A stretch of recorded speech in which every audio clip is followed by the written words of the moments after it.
गुरुर्ब्रह्मा गुरुर्विष्णू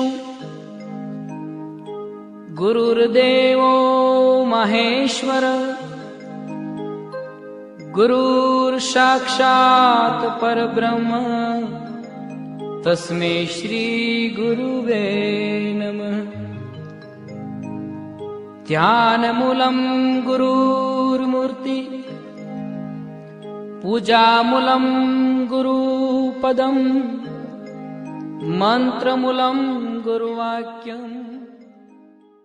गोविंद हरे मुरारे हे नाथ नारायण वासुदेव श्रीकृष्ण गोविंद हरे मुरारे हे नाथ नारायण वासुदेव हे नाथ नारायण वासुदेव हे नाथ नारायण वासुदेव हे नाथ नारायण वासुदेव हे नाथ नारायण वासुदेव श्रीकृष्ण गोविंद हरे मुरारी हे नाथ नारायण वासुदेव श्रीकृष्ण गोविंद हरे मुरारी हे नाथ नारायण वासुदेव। पुंडलीकवरदेव हरी विठ्ठल श्री ज्ञानदेव तुकाराम पंढरीनाथ भगवान की जय। माऊली ज्ञानेश्वर महाराज की जय। जगद्गुरु संत तुकाराम महाराज की जय। शांती ब्रह्म एकनाथ महाराज की जय। सच्चिदानंद श्रीपाद भगवान की जय। सच्चिदानंद रामदास भगवान की जय। अवधूत चिंतनम श्री गुरुदेव दत्त गोपाल कृष्ण भगवान की जय। बोलो रे भाई सब संतन की जय।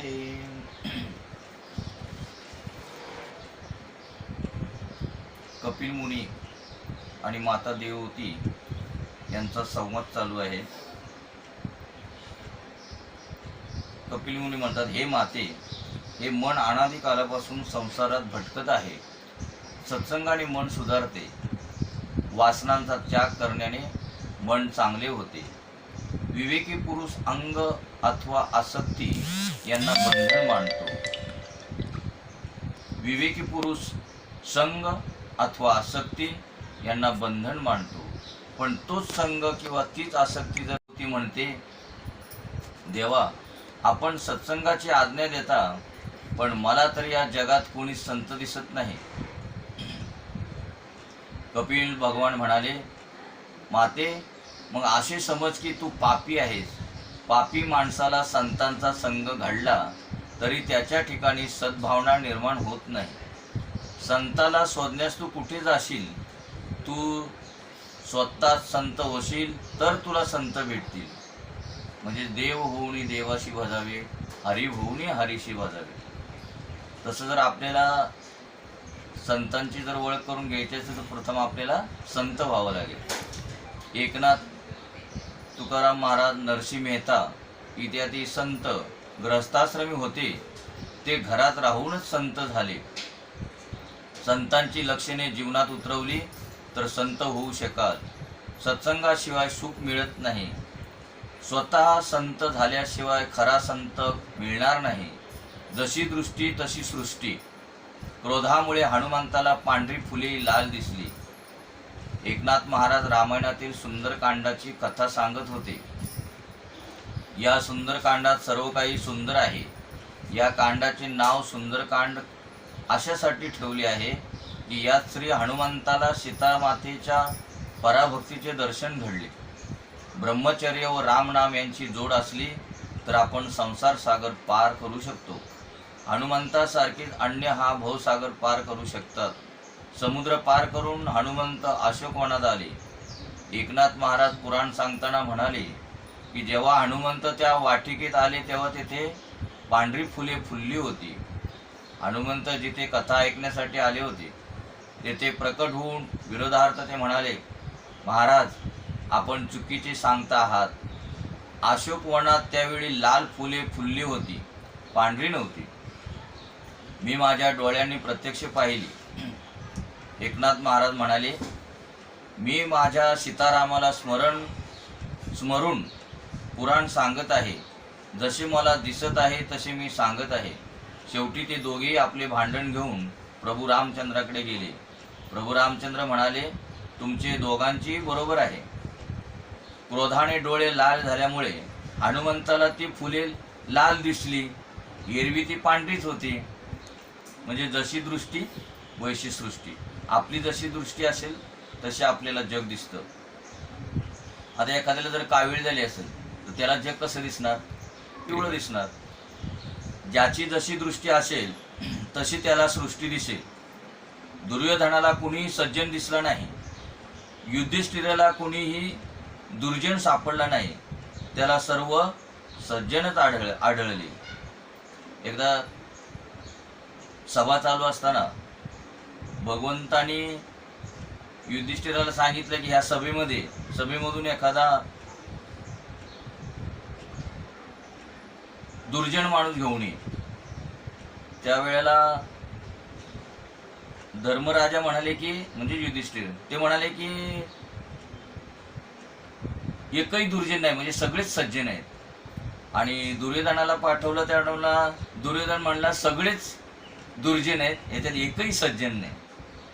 तसं म्हणजे जशी दृष्टी वैशी सृष्टी. संतांच्या लक्षणात तितिक्षेला प्राधान्य दिले गेले आहे. सहनशील व्हाल तर सुखी व्हाल. संतांची चरित्रे वाचा. संतांना कितीतरी दुःखे सहन करावी लागली, परंतु दुःखांच्या संतांच्यावर काहीच परिणाम होत नाही. अतिशय सहनशील असतो तो संत होय. एकनाथ महाराज पैठणला राहत होते. गोदावरी नदीकडे जाणाऱ्या एका मार्गावर एक पठाण राहत होता. एकनाथ महाराज त्याच रस्त्याने स्नान करण्यासाठी नदीवर जात होते. तो पठाण महाराजांना फार त्रास देत असे, पण महाराज सर्व काही सहन करीत असत. एके दिवशी त्या पठाणाच्या मनात आले की काही केले तरी या ब्राह्मणाला राग येतच नाही, म्हणून आज मी याला क्रोधित करून सोडीन. महाराज स्नान करून परत येत होते. अशा वेळी तो पठाण त्यांच्या अंगावर थुंकला. महाराज दुसऱ्यांदा स्नानाला गेले. पुन्हा तो पठाण महाराजांच्या अंगावर थुंकला. कितीतरी वेळा असेच घडले, पण महाराज क्रोधित झाले नाहीत. गोदावरीला ते म्हणाले, माते, तुझी कृपा आहे की तू मला वारंवार स्नानाला बोलावतेस. तो पठाण भलाही दुष्टपणा करो, मी माझा सज्जनपणा सोडणार नाही. पठाण 108 वेळा महाराजांच्या अंगावर थुंकला व तितकेच वेळा महाराजांनी गोदावरीचे स्नान केले. शेवटी तो पठाण लज्जित झाला व महाराजांच्या पाया पडला. त्याने क्षमा मागितली. तो म्हणाला, महाराज, आपण संत आहात, ईश्वर आहात, मी आपणास ओळखले नाही. म्हणून तुकाराम महाराज म्हणतात, तुका म्हणे तोची संत सोशी जगाचे आघात. महाराज म्हणाले, क्षमेचा प्रश्नच नाही, कारण तुमच्यामुळे मला आज 108 वेळा गोदावरी स्नान घडले व त्याचे पुण्य लाभले. आणि तोच पठाण ज्या वेळेला नाथ महाराजांचा अनुग्रह झाला, तोच पठाण नंतर बोलतो की ज्या वेळेला त्याला भगवत स्वरूपाचं दर्शन झालं, त्यावेळेला तो म्हणतो, एका जनार्दन का बंदा और जमीन आसमान खुदा भरा.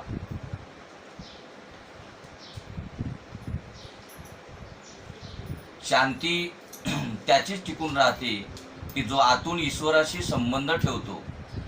जो ईश्वरा वाचून दूर राहतो त्याला शांती कुठून मिळणार?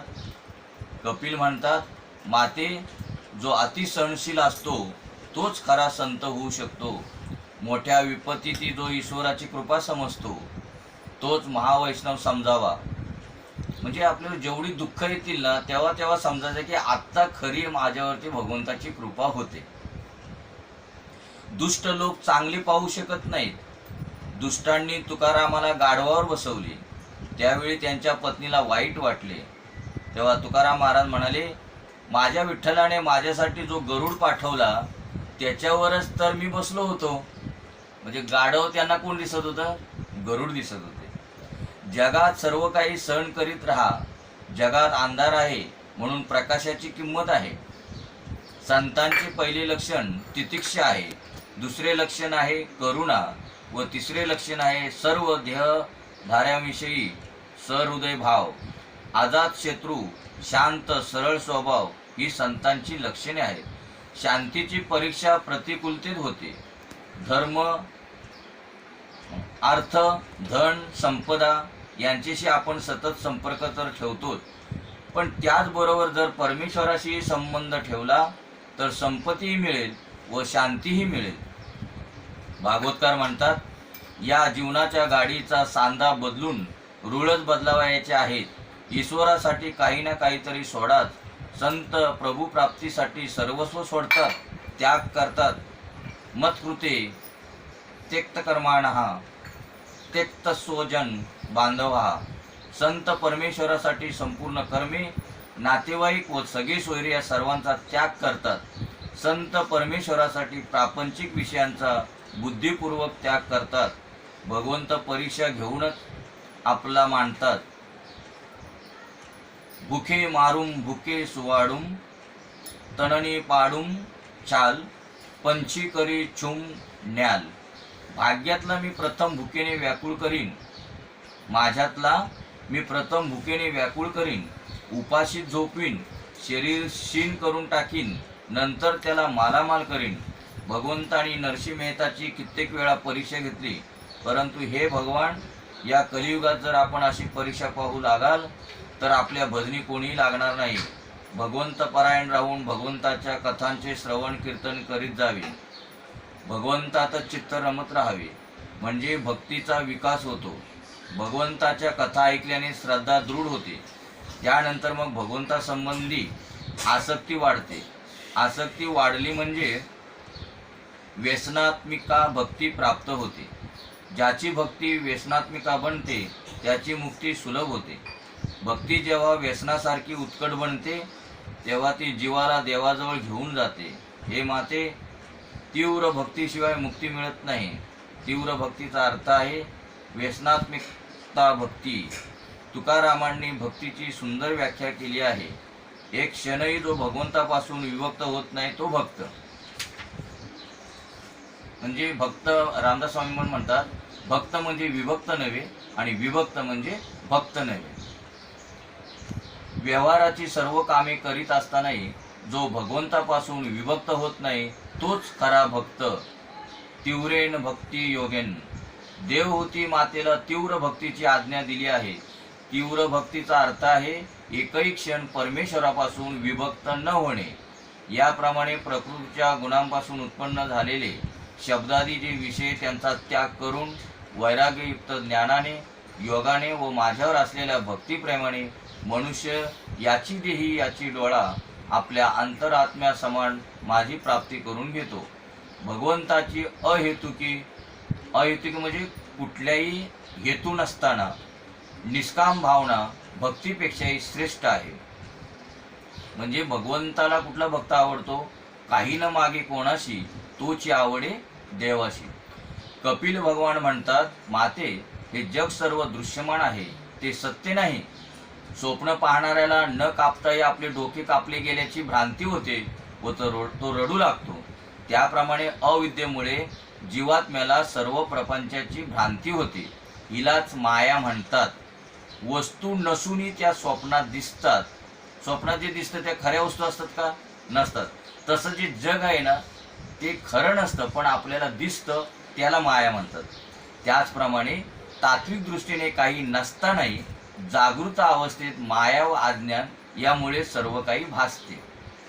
कपिल पुढे म्हणतात, माते, संसार ही दीर्घ स्वप्न आहे. हा सिद्धांत भागवतात यासाठी वारंवार आला आहे की जगातील पदार्थांचा मोह होऊ नये. सांसारिक पदार्थाबाबत पूर्णपणे वैराग्य उत्पन्न झाले पाहिजे. एवढ्यासाठी जे सांगितले गेले आहे. सांसारिक सुखोपभोगांची लालसा जोपर्यंत अंतःकरणात वास करते तोपर्यंत तुम्ही झोपलेले आहात असे समजा. जागृत असणाऱ्याला भगवत प्राप्ती होत असते. म्हणून ते आपले महाराज म्हणतात की उठा जागे वारे आता, स्मरण करा पंढरीनाथा, भावे चरणी ठेवा माथा, चुकवी व्यथा जन्माचा, चुकवी व्यथा जन्माचा. म्हणजे कुठे झोपलेला आहे तो? ज्याला संसार आहे असं जो वाटतो म्हणजे तो झोपलेला आहे, आणि त्याच्यातून जागे करण्यासाठी साधू संत आलेले असतात. सुख भोगण्याची इच्छा मोठी दुःखद असते. भगवत ध्यानाचा जगाचा विसर पडला पाहिजे, म्हणजे ब्रह्मसंबंध जुळता येतो. ध्यानात प्रथम शरीराला स्थिर करा, नंतर डोळ्यांनी स्थिर करा व शेवटी मनाला स्थिर करा. जोपर्यंत डोळे व शरीर स्थिर होत नाही तोपर्यंत मन स्थिर होत नाही. डोळ्यात श्रीकृष्णाचे स्वरूप स्थिर झाल्यानंतर मन शुद्ध होते. भागवत गोवर्धन नाथाचे स्वरूप आहे. श्रीकृष्ण स्वरूपाकडे लक्ष ठेवून कथा श्रवण करावी. डोळे श्रीकृष्णात व प्राण कानात स्थिर करून कथा ऐका. ज्याला ध्यान करावायचे आहे त्यांनी एका आसनावर बसावे व मन स्थिर करावे. ध्यान करताना मनाला संसारातून बाहेर काढा. ध्यान केल्याने मन स्थिर होते. ध्यानाशिवाय दर्शन परिपूर्ण होत नाही. म्हणून आपले तुकाराम महाराज राहो आता हेची ध्यान आणि डोळा मन लंपट. म्हणून ध्यानाशिवाय दर्शन परिपूर्ण होत नाही. भोगभूमीत राहून भगवंताचे ध्यान करणे वाकडे काम आहे. संसारात राहून ज्ञान भक्तीत निष्ठा ठेवणे सोपे काम नाही. भूमीचा मनावर प्रभाव पडतोच. ध्यान करणाऱ्याने पवित्र व एकांत जागी बसून ध्यान करावे. कपिल महाराज म्हणतात, माते, ज्याला ध्यान करावायचे आहे त्याने पवित्र भोजन परिमित प्रमाणात सेवन करावे. आहार सात्विक व अल्प असावा. ज्याला अजीर्ण होते तो ब्रह्मचर्याचे पालन करू शकत नाही. ज्याला ध्यान करावायचे आहे त्याने चोरी करू नये. मनुष्य अनेक वेळा डोळे व मनाने चोरी करतो. म्हणजे काय आपण असं हाताने चोरी करतो असंच नाहीये. वेळोवेळी मनुष्य डोळे व मनानेही चोरी करतो. दुसऱ्याच्या वस्तूचे मनानेही चिंतन करणे म्हणजे चोरीच होय. म्हणजे दुसऱ्याची एखादी वस्तू आहे आणि तो मनाने चिंतन करतो म्हणजे ती सुद्धा चोरी आहे. जो ध्यान करू इच्छितो त्याने ब्रह्मचर्याचे पालन करावे. सर्वच इंद्रियांनी ब्रह्मचर्याचे पालन केले जावे. कित्येक लोक शारीरिक ब्रह्मचर्याचे पालन करतात पण मानसिक ब्रह्मचर्याचे पालन करीत नाहीत. ब्रह्मचर्याचा मानसिक भंग शारीरिक भंगासारखाच असतो. मनाने करा व डोळ्यांनी करा, चोरी ती चोरीच होय. म्हणून प्रत्येक इंद्रियाने ब्रह्मचर्याचे पालन करावे. केवळ शरीराने नव्हे तर मनानेही ब्रह्मचर्याचे पालन करा. एका दिवसाच्या ब्रह्मचर्य भंगाने 40 दिवसापर्यंत मन स्थिर होऊ शकत नाही. जोपर्यंत देहभान आहे तोपर्यंत धर्माला सोडू नका. यानंतर ध्यानाचा विधी सांगितला आहे. त्याचे वर्णन अगोदरच केले गेले आहे. भगवान कपिलांनी देवहूती मातेला ध्यानाची आज्ञा केली. ध्याना वाचून ईश्वराचा अनुभव येत नाही. रात्री झोपण्यापूर्वी देवाचे ध्यान करा. कपिल म्हणतात, माते, परमात्म्याची अनेक स्वरूपे आहेत. यापैकी कुणालाही इष्टदेवता मानून तिचे ध्यान करा. व्यासांनी पुन्हा एका विशिष्ट स्वरूपाच्या ध्यानाचा आग्रह धरला नाही. तुम्हाला आवडेल त्या स्वरूपाचे ध्यान करा. हे माते, तू चतुर्भुज नारायणाचे ध्यान कर. ध्यान करण्यापूर्वी प्रभूशी नाते जोडावयास हवे. ध्यान करण्यापूर्वी प्रभूशी नाते जोडावयास हवे. म्हणजे बघा, बाबा म्हणायचे की जर आपल्याला एखादं आपण रामराम कोणाला करतो, ओळखीच्या माणसाला करतो का अनोळखीच्या. म्हणून आपली रीत प्रथम अशी आहे की पहिलं आपल्याला ओळख करून देतात आणि मग त्याचं नाव घ्यायला सांगतात. तर म्हणून ध्यान करण्यापूर्वी प्रभूशी नाते जोडावयास हवे. दास्य भक्तीत प्रथम चरणावर दृष्टी स्थिर करावयाची असते. वारंवार कोण्या एका स्वरूपात मनाला स्थिर करा. ध्यानात तन्मयता आल्यावर जगाचे विस्मरण होते. ध्यानात देहभाव व जगतभाव विस्मृत होतो. म्हणजे ध्यानाने देहभाव आणि जगतभाव विसरून जातो. जसे जसे जगाचे विस्मरण होत जाते तसा तसा प्रभूच्या ध्यानात आनंद येतो. पण आपलं तसं आहे का? आपल्याला जगाचं ध्यान झाल्याशिवाय करमतच नाही. साखरेची बाहुली समुद्राची खोली मोजण्यात गेली, ती पाण्यातच विरघळली. परमेश्वर सागरासारखा विशाल आहे, व्यापक आहे. ज्ञानी पुरुष परमात्म्याशी असे एकरूप होऊन जातात की मग ते सांगू शकत नाहीत की ते हे जाणतात की हे जाणत नाहीत. ध्यान करणारा ध्यान करताना ध्येयात मिसळून जातो. हेच अद्वैत होय. ध्यान करणाऱ्याचे माझे तुझे पण ईश्वरात विरून जाते. देहभान सुटल्यावर जीव व शिव एकरूप होतात. काही ज्ञानी भेदभावाने ध्यान करतात, कोणी अभेदभावाने. कोणी प्रथम भेदभावाने ध्यान करून नंतर अभेदभावाने ध्यान करतात. नंतर जीवाचे जीवत्व ईश्वरात मिळून जाते. जीवत्व स्वतंत्र राहत नाही. जशी नदी जोपर्यंत समुद्राला जाऊन मिळत नाही तोपर्यंत नदी या नावाने शिल्लक राहते. तसा जीव जोपर्यंत आत्मस्वरूपाला मिळत नाही तोपर्यंत जीव या नावाने राहतो. पण एकदा आत्मस्वरूपाला मिळाला की तो जीव नसून तो आत्मस्वरूपच आहे. ज्याप्रमाणे आळी नित्यस्मरणाने भिंगोटी बनते, म्हणजे तुका म्हणे आळी जीवे नुरेची वेगळी. आळी ज्या टायमाला भिंगुर्टीचं चिंतन करत करत करत ती काय होती, एक दिवस भिंगुर्टीच होऊन जाते. म्हणजे आता ती आळी आळी या नावाने राहिली का, तर ती भिंगुर्टीच झाली. तसं जीवाने जर शिवाचं किंवा आत्म्याचं जर चिंतन केलं तर जीव सुद्धा आत्मस्वरूप एक दिवस ना एक दिवस चिंतनाने बनला जातो. त्याचप्रमाणे जीव ईश्वराचे चिंतन करीत करीत प्रभुत्व पावतो. दोघात ऐक्य झाल्यावर जीव भाव उरत नाही. तुलसीदासांनी रामचरित मानसात हेच सांगितले आहे. सोई जाणई जेही देहू जनाई, जानत तुम्ही होई जाई. पण त्याला कोण जाणू शकतो? ज्यावर तो प्रभू स्वयं कृपा करतो तोच त्याला जाणू शकतो व मग जाणल्यानंतर तन्मय होतो. ध्याता ज्या स्वरूपाचे ध्यान करीत असतो त्या ध्येयाची शक्ती ध्यान करणाऱ्यामध्ये येत असते. आद्य शंकराचार्यांच्या जीवनातील एक प्रसंग आहे. एक यवन त्यांना भेटला व म्हणाला, मी भैरव यज्ञ करू इच्छितो. भैरव यज्ञात चक्रवर्ती सम्राटाच्या मस्तकाची आहुती द्यायची असते, पण ते मला मिळू शकणार नाही. म्हणून तुमचे डोके मला द्या. तुम्हीच म्हटले आहे की आत्मा देहाहून भिन्न आहे. देहदानाने तुम्ही मरणार नाही, म्हणून मला मस्तक देऊन टाका.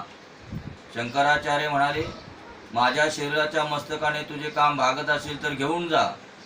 शंकराचार्यांचा देहभाव दूर झाला होता, म्हणून ते मस्तक द्यावयास तयार झाले. ते म्हणाले, जेव्हा कोणीही शिष्य माझ्याजवळ नसेल व मी ध्यानमग्न असेल तेव्हा तू माझे शिर घेऊन जा.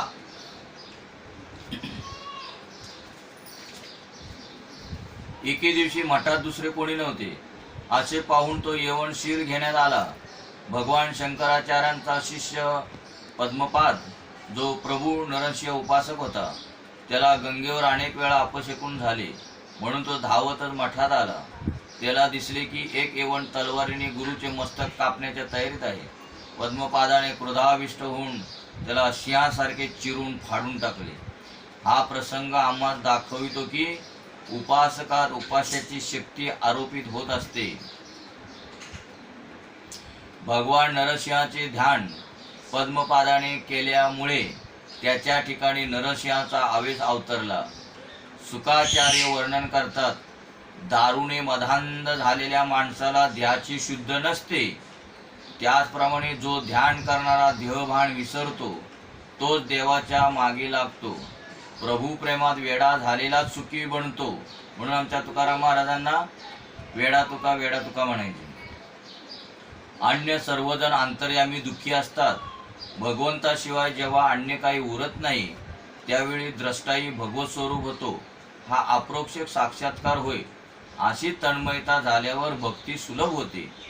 कपिल उपदेश करतात, माते, या सर्वांपेक्षा जो श्रीकृष्ण ध्यानात देहबाण विसरतो तो सर्वश्रेष्ठ होय. भगवत भाव प्रारब्ध कर्मी मिथ्या करू शकतात. म्हणून ते सर्वश्रेष्ठ होत प्रेम अनन्य होत असते. तुम्ही देवाचे स्मरण कराल तर तेही तुम्हाला विसरणार नाहीत. एकदा नारद वैकुंठात आले. लक्ष्मी तेथे होती, पण भगवान दृष्टीस पडले नाहीत. इकडे तिकडे शोधल्यावर त्यांना आढळले की भगवान ध्यान करीत आहेत. नारदांनी त्यांना विचारले, आपण कुणाचे ध्यान करीत आहात? भगवान म्हणाले, मी माझ्या भक्ताचे ध्यान करीत आहे. भगवंत आपल्या प्रिय भक्तांचे ध्यान करीत असतात. नारदांनी विचारले, हे भगवान, हे वैष्णव आपल्यापेक्षाही श्रेष्ठ आहेत काय? म्हणजे नारदांनी भगवंताला विचारले, हे भगवान, हे वैष्णव म्हणजे तुम्ही ज्यांचं ध्यान करता ते वैष्णव आपल्यापेक्षाही श्रेष्ठ आहेत काय, आणि म्हणून तुम्ही त्यांचे ध्यान करीत आहात? भगवान म्हणाले, होय, ते माझ्यापेक्षाही श्रेष्ठ आहेत. तेव्हा नारद म्हणाले, आपले विधान सिद्ध करून दाखवा. भगवंतांनी नारदाला विचारले, सर्वात मोठे कोण? नारद म्हणाले, पृथ्वी. भगवंत म्हणाले, पृथ्वी तर शेषेच्या मस्तकावर आधारित आहे, मग ती मोठी कशी? नारद म्हणाले, मग शेषनाग श्रेष्ठ आहे. भगवंत म्हणाले, तो मोठा कसा? तो तर शंकराच्या हातातले कंकण आहे. म्हणून शेषापेक्षा शिवजी श्रेष्ठ, त्यांच्यापेक्षा रावण श्रेष्ठ, कारण त्याने तर कैलासच उचलला होता. रावणालाही कशी श्रेष्ठ मानता येईल? का की वाली त्याला बगलीत दाबून संध्या करीत असे. वालीलाही कसे श्रेष्ठ मानावे, कारण वालीला रामाने मारून टाकले. नारद म्हणाले, तर मग आपणच श्रेष्ठ आहात. भगवान म्हणाले, नाही, मी श्रेष्ठ नाही, माझ्यापेक्षा माझे भक्तजन श्रेष्ठ आहेत, कारण सारे विश्व माझ्या हृदयात साठवलेले आहे आणि मी भक्तांच्या हृदयात सामावलो आहे. मला आपल्या हृदयात सामावून भक्तजन सर्व व्यवहार करीत असतात, म्हणून ते ज्ञानी भक्त माझ्यापेक्षा श्रेष्ठ होत. भगवंताचे भक्त भगवंताच्या पुढे आहेत व वरचढी आहेत. रामश अधिक राम कर दासा, म्हणजे रामापेक्षाही रामाचा दास मोठा. माझे निष्काम भक्त कोणत्याही प्रकारची मुक्ती इच्छित नाहीत. माझ्या सेवेशिवाय अन्य कोणती इच्छा त्यांना नसते.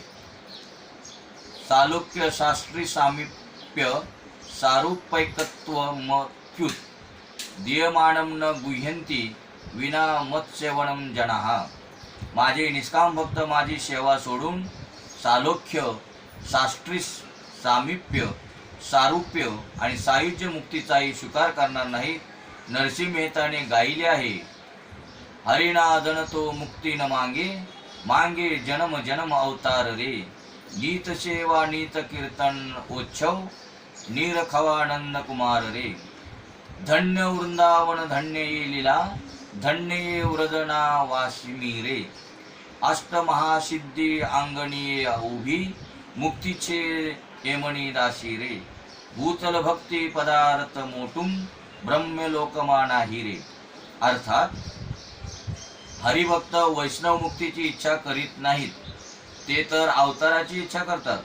कारण अवतारामुळे प्रभूची नित्य सेवा, कीर्तन, उत्सव करून नंदकुमाराचे दर्शन घडते.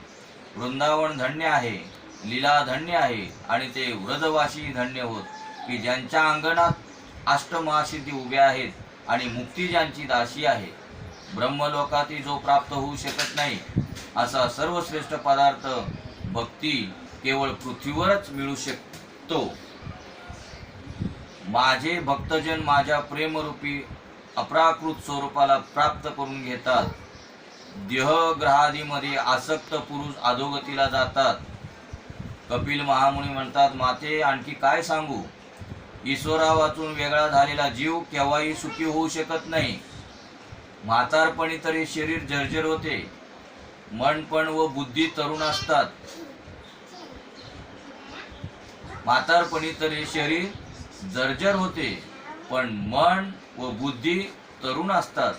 तारुण्यात जे जे सुख उपभोगले असते त्याचे चिंतन म्हातारा करीत असतो. भगवंताचे चिंतन न झाले तरी हरकत नाही, पण सांसारिक विषयाचे चिंतन मात्र कधी करू नका.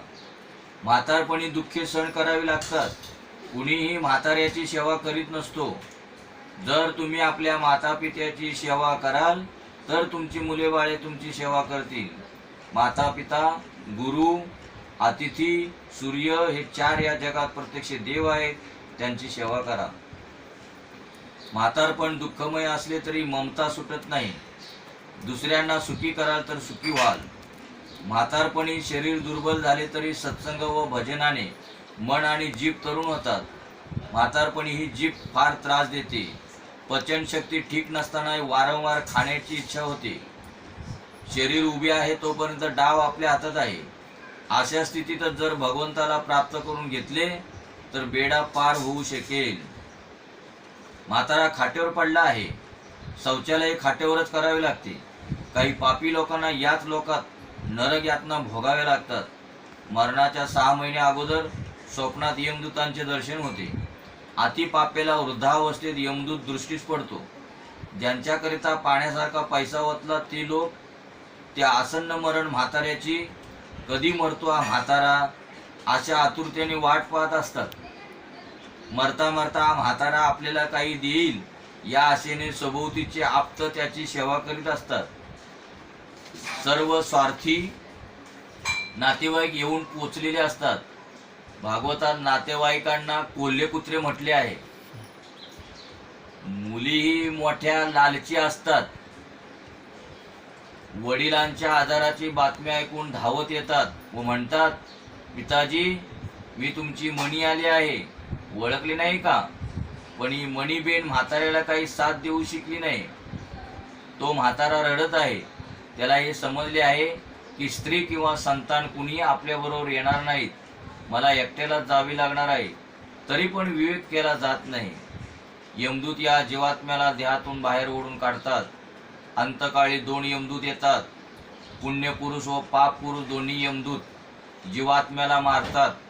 पुण्यपुरुष म्हणतो, तुला पुण्य करण्याची संधी दिली होती तरी तू पुण्य केले नाहीस. मृत्यूसमयी जीव फार घाबरतो. यमदूतांचा संचार पायापासून डोक्यापर्यंत सुरू असतो. ब्रह्मरंध्रात जो आपले प्राण स्थिर करू शकतो त्याचे यमदूत काही करू शकत नाहीत. म्हणून आपले चांगदेव महाराज 1400 वर्षे जर जगले 100 वर्षांनी एकदा त्यांना यम न्यायला यायचे. पण ते काय करायचं, आपला प्राण ब्रह्मरंध्रामध्ये नेऊन ठेवायचे.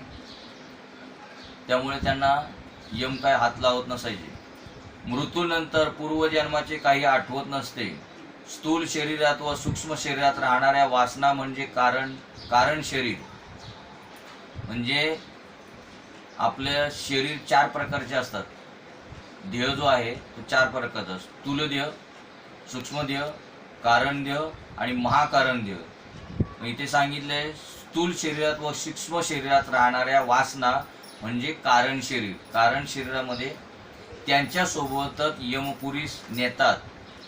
अतिशय पापी पुरुषांकरता यमपुरीचा मार्ग भयंकर असतो. पाप्याला गरम वाळूवर चालावे लागते. जीवात्म्याला त्याने केलेल्या पापाची यादी यम दरबारात चित्रगुप्त वाचून दाखवितो. 14 साक्षीदार उपस्थित केले जातात. ते साक्षीदार असे पृथ्वी, चंद्र, सूर्य इत्यादी. जीवात्म्याला त्याच्या पापानुसार नरकाची शिक्षा दिली जाते. कुणाचे पाप पुण्य समान असेल तर त्याला चंद्रलोकात पाठवले जाते. पुण्य समाप्त झाल्यावर जीवाला पुन्हा मनुष्य लोकात जन्म घ्यावा लागतो. म्हणजे जोपर्यंत पुण्य आहे तोपर्यंत समजा तो इंद्रपदाला जाऊ शकतो.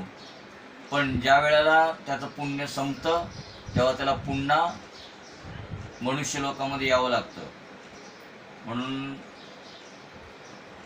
माऊली म्हणतात की पुण्य एकदा वरती गेल्यावरती संपलं तरी पुण्याची पावटी सरे, सवे इंद्रपणाची उटी उतरे आणि येऊ लागती माघारे मृत्यू लोका. म्हणजे पुण्य संपल्यावरती परत मृत्यू लोकामध्ये त्यांना यावं लागतं. कित्येक जन्म मरणांची दुःख त्याला सहन करावे लागते. वृंदावनात एक महात्मा राहत होते. ते ध्यान करीत असता एक उंदीर त्यांच्या काखीत लपून बसला. कारण की त्याच्या मागे एक मांजरी लागली होती. महात्म्याला दया येऊन त्याने उंदराला म्हटले, तुझी जशी इच्छा असेल तसा तुला बनवून देईन. शेवटी उंदराची बुद्धी ती कशी असणार. त्याने विचार केला, जर मी मांजर बनेन तर मग मला कोणाची भीती राहणार नाही. उंदराच्या म्हणण्याप्रमाणे त्या महात्म्याने त्याला मांजर बनवले. एकदा एक कुत्रा उंदीर रूपी मांजरीच्या मागे लागला. तेव्हा त्याने उंदराला कुत्रा केले. जंगलात एका वाघाने कुत्र्याचा पाठलाग केला. तेव्हा त्याला वाघ बनवले.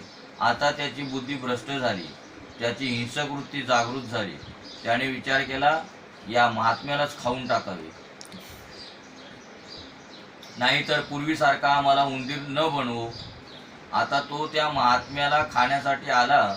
तेव्हा तो महात्मा म्हणाला, तू मलाच खाण्यासाठी आलास ना. त्या महात्म्याने ताबडतोब त्या वाघाला पुन्हा उंदीर केले. ही गोष्ट केवळ मांजर उंदराची नाही तर आमची आहे.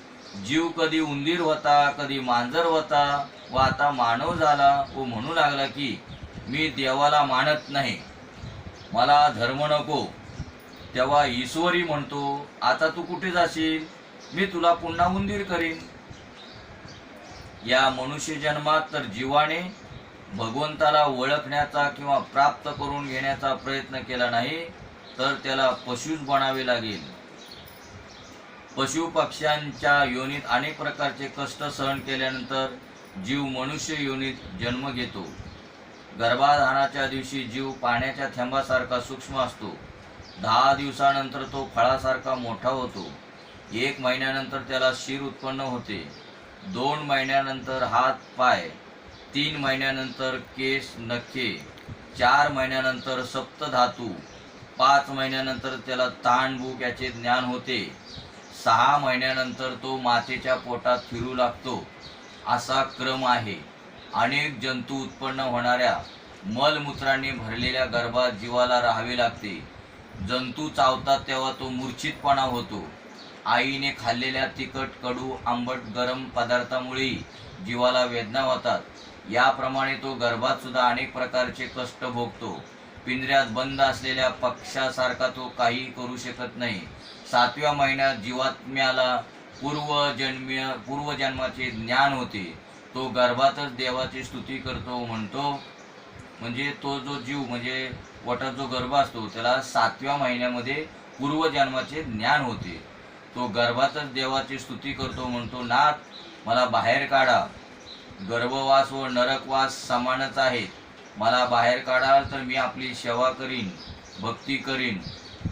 म्हणून म्हणतात की दिले गर्भात वचन तुझे करीन भजन. जीव ज्यावेळेला गर्भात असतो त्या टायमाला भगवंताला म्हणतो, मला या नरकवासातून बाहेर काढ, तुझे मी भजन करीन. त्यावेळेला त्यांनी वचन दिलेलं असतं, दिले गर्भात वचन तुझे करीन भजन. पण गर्भात जीव ज्ञानी असतो. भगवंतासमोर तो अनेक प्रकारच्या प्रार्थना करतो. मला बाहेर काढा, मी फार दुःखी आहे. प्रसव समयी होणाऱ्या दुःखात तो पूर्वजन्माचे स्मरण विसरतो. जीव अनादी कालापासून बाल्यावस्थेत, तारुण्यात व वृद्धापकाळी अनंत दुःखे भोगत आहे. जन्ममानाची दुःखे एकसारखीच भयंकर असतात. त्यांचा अंत कधी होत नाही. जन्म झाल्याबरोबर मायेचा स्पर्श होतो. संसारात माया कुणालाही सोडित नाही. जीव तर एकाच वस्तूवर प्रेम करील तर ते देवाला आवडेल.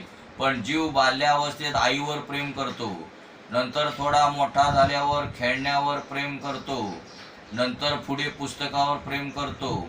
पुस्तकांचा मोह कमी होतो न होतो तोच रुपया पैशाचा मोह जडतो. नंतर तो पत्नीवर प्रेम करतो. तो पत्नीला म्हणतो, मी तुझ्यासाठी हजारो रुपये खर्च करू शकतो. तो आता बायकोच्या इशाऱ्यावर नाचू लागतो. पण पत्नीवरही नेहमीसाठी प्रेम राहत नसते.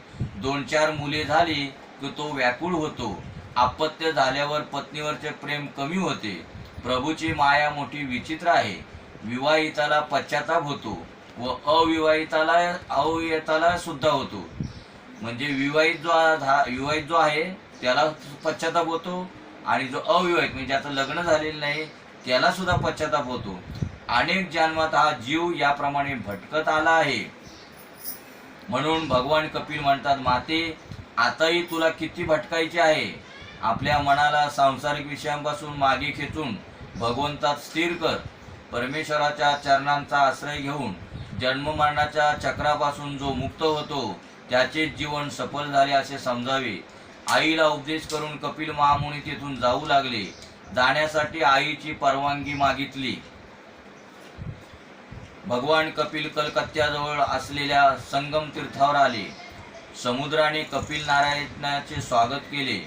माता देवहूती सरस्वतीच्या किनारी जाऊन राहिली. स्नान करीत ध्यान करीत असता तिचे मन शुद्ध झाले. नारायणाचे चिंतन करीत ती मुक्त झाली. तिला सिद्धी मिळाली म्हणून त्या गावाचे नाव सिद्धपूर पडले. देवहूतीच्या उद्धारामुळे त्याचे दुसरे नाव मातृगया असे पडले. ही कपिल गीता ऐकण्याने श्रोता वक्त्यांचे पाप नष्ट होते.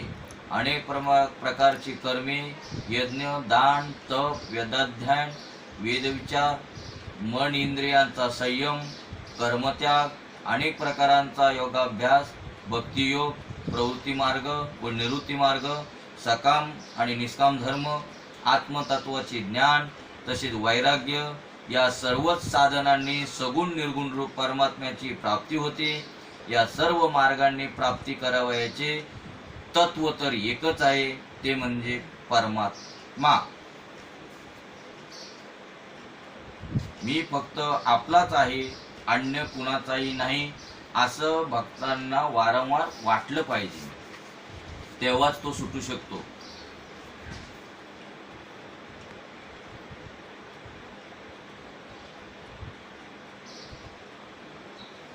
मृत्यू जवळ आला असता जीवाने कसं वागावे, त्यावेळी माणसाचे काय कर्तव्य आहे इत्यादी ज्ञान गुरुने द्वितीय स्कंदात दिले आहे.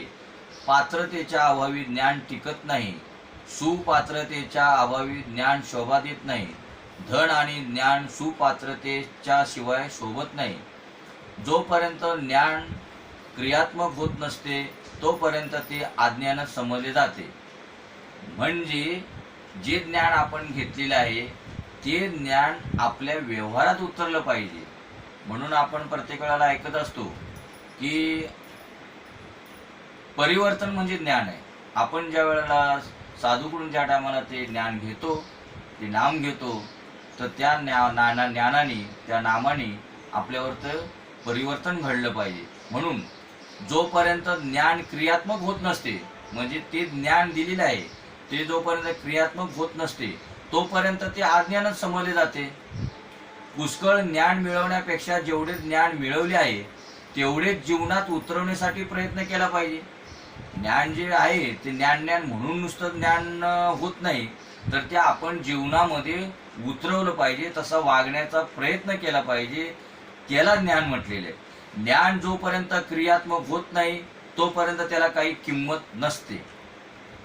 जेव्हा ज्ञान क्रियात्मक होते तेव्हाच ते शांती देऊ शकते.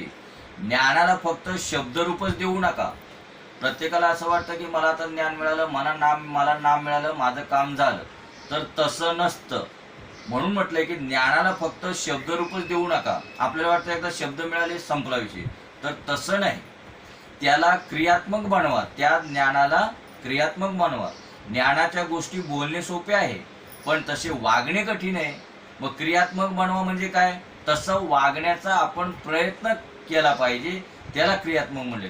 विचार केल्याने ज्ञान होत नसते की ज्ञानाचा अंत आजपर्यंत कधी झाला नाही व कधी होणारही नाही.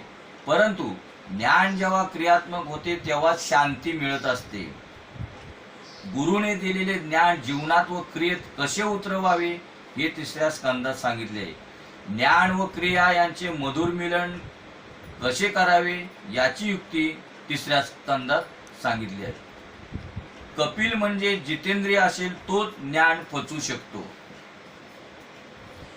विलासी जण ज्ञानाचा अनुभव घेऊ शकत नाही. म्हणजे ज्ञान जरी मिळालेलं असलं पण ज्याचा इंद्रियावरती ताबा नसेल त्याला ते ज्ञान पचवू शकत नाही. आपल्या इंद्रियावरती ताबा मिळालाच पाहिजे तरच ते ज्ञान पचवू शकतं. म्हणजे कुठली गोष्ट आपल्याला पटते पण पचत नाही. विलासी जण ज्ञानाचा अनुभव घेऊ शकत नाही. जे विलासी आहेत, आईसाराम ज्यांना सवय झालेली आहे, त्यांना मात्र त्या ज्ञानाचा अनुभव कधीच येऊ शकत नाही. म्हणून आमचे स्वामी विवेकानंद म्हणतात की इकडे ज्ञानाच्या अपेक्षा करतात, मला ज्ञान व्हावं, पण यांना फुलं टाकलेल्या गादी गरजावरती यांना आईस आराम पाहिजे आणि हे ज्ञानाच्या अपेक्षा करतात, तर त्यांना कधीच ते ज्ञान प्राप्त होणार नाही. वेदांताच्या ज्ञानाचा अधिकार सर्वांना नाही. वैदिक ज्ञानाचा अधिकार फक्त विरक्तांनाच आहे. म्हणजे ज्ञान जरी मिळाले असलं तरी पण त्याला विरक्ती पाहिजे. म्हणून माऊली म्हणतात, विरक्ती वाचून कही ज्ञानाची तगणीची नाही. जरी समजा ज्ञान मिळालं असेल पण विरक्ती नसेल तर ते ज्ञान टिकत नाही. वेदाच्या संहितेचा भाग मंत्ररूप आहे. ब्राह्मण संहितेचा भाग भाष्यरूप आहे. आरण्यकात उपनिषदांचा समावेश आहे. अत्यंत सात्विक जीवन घालवणारे ऋषी जे चिंतन करतात तीच उपनिषदे होत. तोच वेदांत होय. वेदांचा अंत वेदांत होय. अंत म्हणजे समाप्ती. वेदांचा शेवट म्हणजे वेदांचा निष्कर्ष सार उपनिषदे होत. वैराग्य व संयम यांच्या अभावी ज्ञान पचू शकत नाही. ते ज्ञान जीवनात उतरून भक्तिमय जीवन घालवणारे लोक फार विरळे असतात.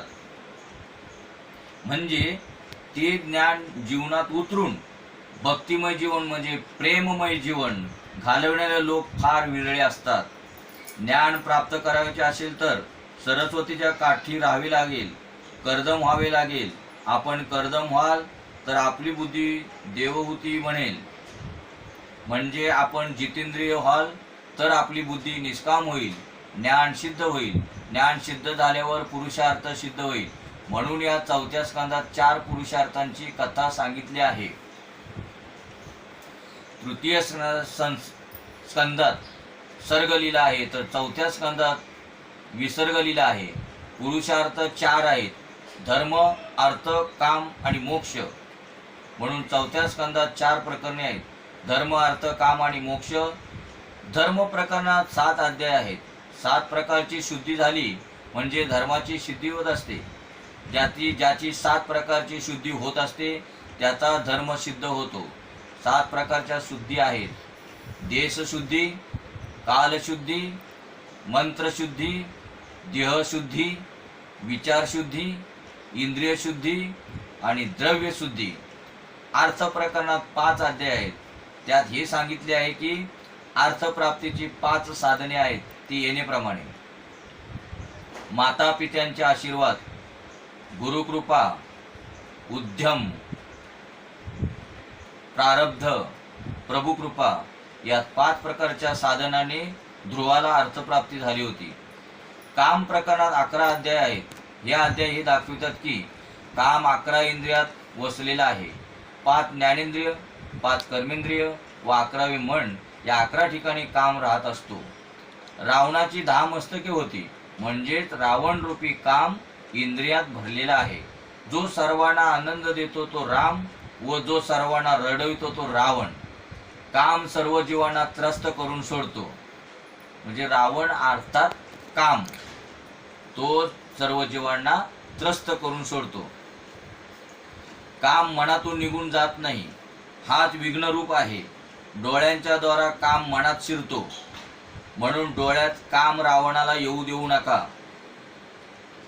म्हणजे डोळ्यात कामरूपी रावणाला येऊ देऊ नका. रामासारखे निर्विकार बनाल तर रावण रूपी काम मरेल. काम मरेल तर राम मिळेल. मोक्ष प्रकरणाचे 8 अध्याय आहेत. महाप्रभूजी म्हणतात प्रकृतीचे 8 प्रकार आहेत. ज्या वेळेला त्रिजटा आणि सीता दोघींचा संवाद असतो की त्रिजटा म्हणते, राम तर तू म्हणते ना राम सर्वत्र आहे, मग रावणामध्ये सुद्धा राम आहे ना, मग तू रावणाचा स्वीकार का करत नाही? तर ती म्हणले आहे ना, मी कुठं नाही म्हणते, पण त्याने काम टाकावा आणि मग त्याने यावं, मग त्याचा मी स्वीकार करील ना. म्हणजे जोपर्यंत आपल्यामध्ये काम आहे तोपर्यंत राम नाही, आणि एकदा काम गेला की तोच राम झाला. जसा सूर्य उगवला म्हणजे कधी अंधार पळून गेलेला आपण पाहिला का? म्हणजे अंधारच राम झाला. म्हणजे एकदा जर साधूची आपल्यावरती कृपा झाली तर जीवच शिव होतो. म्हणजे काही वेगळा नसतो, तो जीवच शिवच असतो. पण तो विषयाच्या अधीन झाल्यामुळे तो जीव झाला, शिवच आहे तो जीव झाला. मग एकदा जर भगवंताची कृपा झाली, साधूची कृपा झाली, तर तो जीवच शिव होतो. पृथ्वी, पाणी, अग्नी, वायू, आकाश, मन, बुद्धी आणि अहंकार या 8 प्रकृतींना जो ताब्यात ठेवतो त्याला मोक्ष मिळतो. जो या अष्टधा प्रकृतीच्या बंधनातून सुटतो तो कृतार्थ होतो. प्रकृतीवर विजय मिळवणाऱ्याला मुक्ती मिळत असते. पृथ्वी, पाणी, आकाश, तेज, वायू, मन, बुद्धी व अहंकार यांना ताब्यात ठेवा. प्रकृतीचा अर्थ आहे स्वभाव.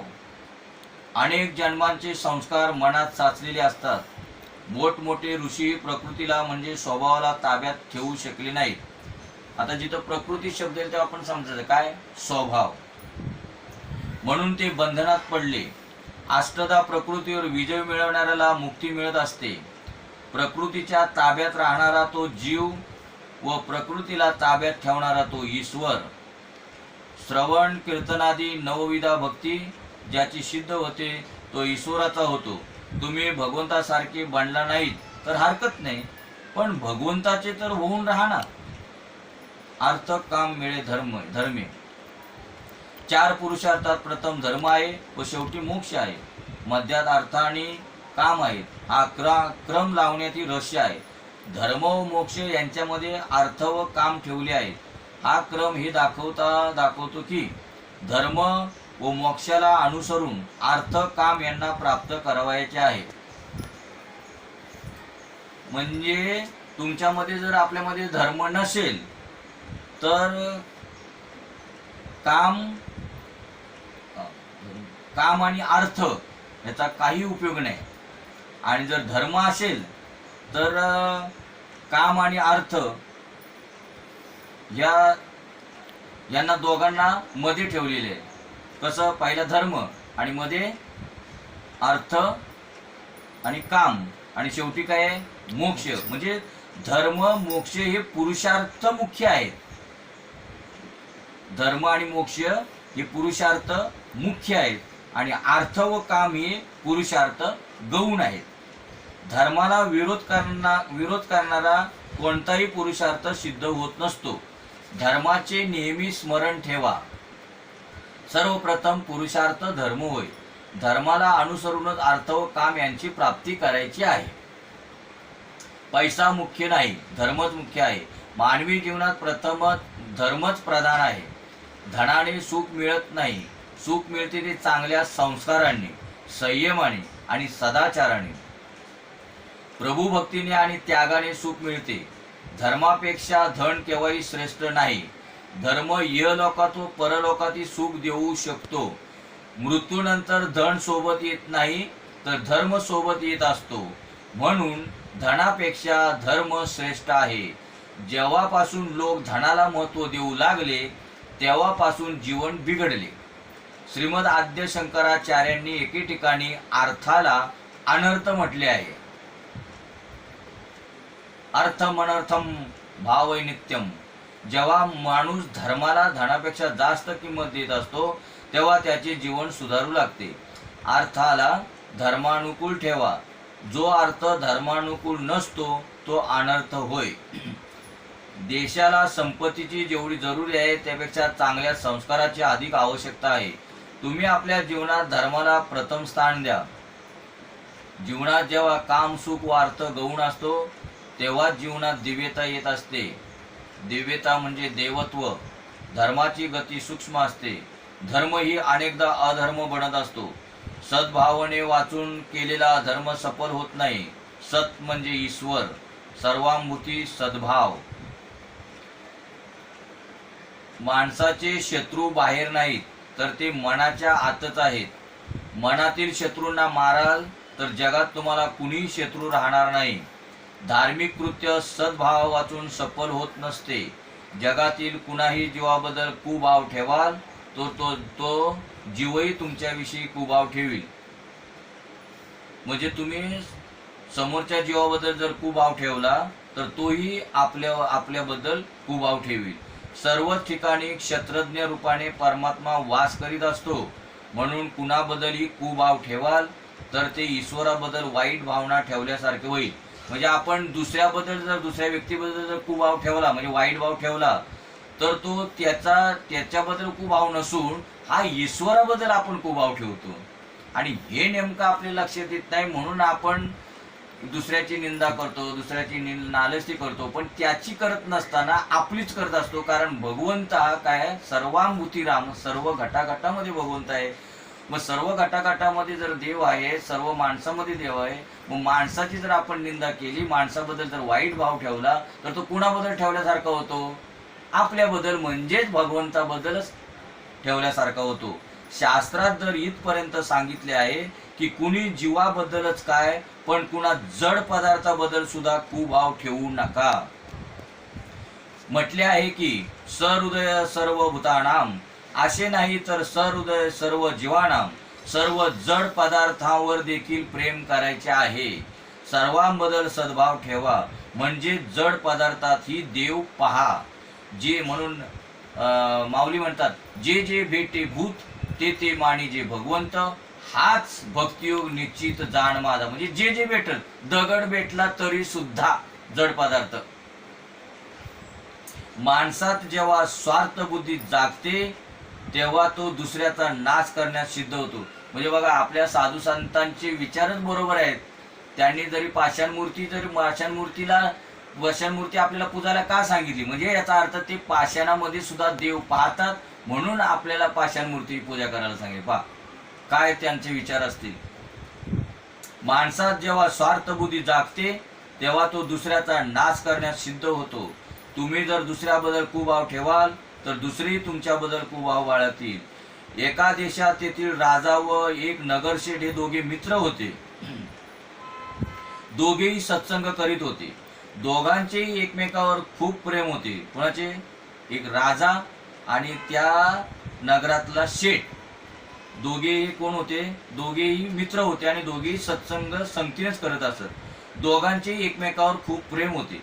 त्या शेठजीचा व्यापार चंदनाची लाकडे विकण्याचा होता. बघा बरं का, दृष्टांता कशासाठी सांगितलेल्या वरती काय सांगितलं, जसा आपण दुसऱ्याबद्दल भाव ठेवतो तसा त्याचाही भाव आपल्याबद्दल तसाच असतो. तर त्याचा व्यापार चांगला चालत नसे. कुणाचा? त्या शेठजीचा. 4-5 वर्ष सतत तोटाच झाला. शेवटी मुनिमजीने सांगितले की लाकडांना कीड लागली आहे, सडलेली लाकडे कुणी घेत नाही. जर ह्या वर्षी सर्व चंदन विकले गेले नाही तर व्यापार बंद करावा लागेल. चंदनासारखी मौल्यवान लाकडे राजाशिवाय कोण घेऊ शकेल? स्वार्थ माणसाला पागल बनवून टाकत असतो. म्हणजे जे स्वार्थ असतो ना तो माणसाला काय करतो? पागल बनवून टाकतो. पण माणसाच्या मनात जेव्हा स्वार्थ जागत असतो तेव्हा तो दुसऱ्याचा विनाश करण्याची तयार होत असतो. म्हणजे ज्या वेळेला स्वार्थ आपल्यामध्ये जागृत होतो तेव्हा तो दुसऱ्याचा नाश करण्यासाठी मागे पुढे पाहत नाही. माणसाच्या मनात, हृदयात जेव्हा स्वार्थ उत्पन्न होत असतो तेव्हा त्याच्या मनात विवेक राहत नसतो. प्रत्येक माणसाला स्वार्थ तर असतोच पण त्याने विवेकही ठेवला पाहिजे. सांगण्याला लाज वाटेल असे विचार येऊ नयेत. नगरशेठला वाटले की राजाला काहीतरी विपरीत होईल तर बरे होईल. तो मृत्यू पावला तर त्याच्या अंत्यसंस्कारासाठी चंदनाच्या लाकडांची आवश्यकता भासेल. म्हणजे आता कुणाला स्वार्थ उत्पन्न झाला? शेठजीला. काय उत्पन्न झाला स्वार्थ? की राजा मरावा आणि आपली लाकडे खपवावी. असे झाले तर माझे सारे चंदन विकले जाईल. म्हणजे राजा जर मेला तर माझे सगळं चंदन विकले जाईल आणि माझा व्यापार सुरळीत चालेल. याप्रमाणे शेठजीच्या मनात राजाबद्दल कुभाव उत्पन्न झाला. इकडे राजाच्या मनातही शेठजीबद्दल कुभाव उत्पन्न झाला. त्या दिवशी जेव्हा शेठजी राजाकडे आले तेव्हा राजाच्या मनात आले की या शेठजीला संतान नाही. हा जर मेला तर त्याचे सर्व धन राजभांडारात जमा होईल. त्यांचा दररोज सारखा सत्संग तर झालाच नाही पण कुणालाही आनंद वाटला नाही. म्हणजे जसं त्या शेठजीच्या मनात आलं तसंच हे राजाच्या मनात आलं. म्हणजे जसा आपल्या मनात जसा भाव निर्माण होत असतो तसाच दुसऱ्याच्या मनात सुद्धा भाव तसाच निर्माण होतो. 2-3 दिवसानंतर राजाला वाटले की यापूर्वी कधीही न आलेला दुष्ट विचार नगरशेठजी विषयी माझ्या मनात का आला? मनुष्य पापाला मनात लपून ठेवतो, त्यामुळे त्याचे जीवन बिघडून जाते. राजाने सारी हकीकत शेठजीस सांगितली. राजा म्हणाला, माझ्या मनात आजपर्यंत तुमच्याविषयी कधी वाईट विचार आला नाही, आज काय यावा याचे कारण माझ्या काही लक्षात येत नाही. शेठजी, तुमच्या मनात तर माझ्याविषयी कोणता वाईट विचार आला नाही ना? शेठजी म्हणाला, माझा चंदनाचा व्यापार नीट चालत नाही, मालाला मागणी नाही, म्हणून माझ्या मनात असा विचार आला की तुम्ही मृत्यू पावलात तर आपणास जाळण्यासाठी चंदन लागेल आणि माझे चंदन विकले जाईल. राजाने शेठजीला टोमणा मारला की तुझ्या मनात असा दुष्ट विचार आला तरी कसा?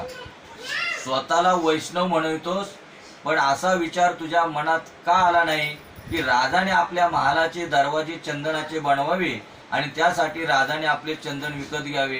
राजाने देवाचा पाळणा चंदनाचा बनवावा व त्यासाठी माझे चंदन विकत घ्यावे. याप्रमाणे झालेल्या चर्चामुळे राजाचेही मन शुद्ध झाले व शेठजीचेही मन मोकळे झाले. यानंतर दोघांच्याही मनात परस्परांविषयी सद्भाव उत्पन्न झाला आणि दोघेही सुखी झाले.